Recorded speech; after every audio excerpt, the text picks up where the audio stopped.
याद में Advani memorial basketball शुरू किया था। इंजीनियरिंग कॉलेज के प्रशासन ने इस टूर्नामेंट को पसंद नहीं किया, लेकिन छात्रों ने इस टूर्नामेंट को 1995 तक जारी रखा। कॉलेज के पुराने नए छात्रों की बैठकें हुई, जिसमें तय किया गया कि प्रतियोगिता को वापस से शुरू किया जाए। गौरतलब है कि आडवाणी की बेटी चंदा कोचर आजकल ICICI बैंक की चेयरपर्सन है।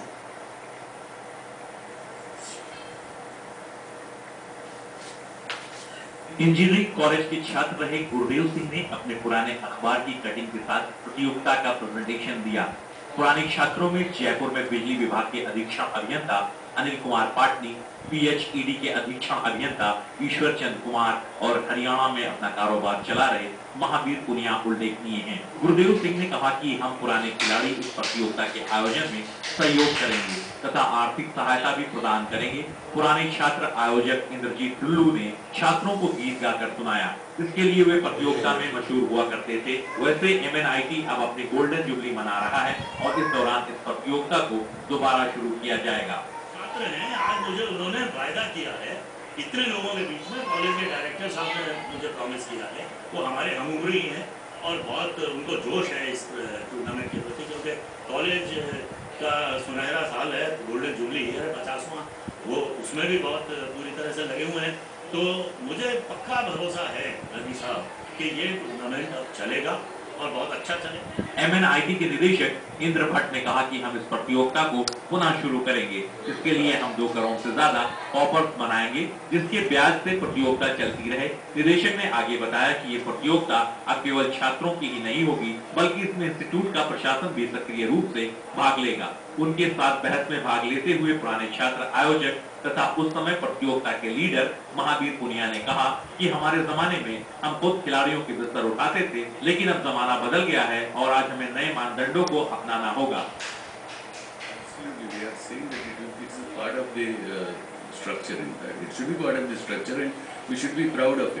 It is not only this game. I would like to promote each and every game also. Why basketball only?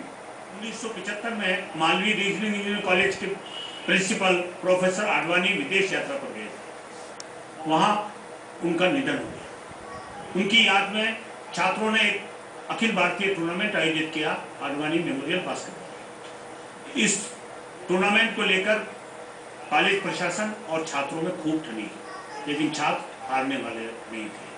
उन्होंने इस टूर्नामेंट को 1975 तक चलाया और ये शायद देश का ही नहीं, दुनिया का एकमात्र ऐसा टूर्नामेंट होगा जो छात्रों ने अपने गुरु को श्रद्धांजलि देने के लिए आयोजित किया था।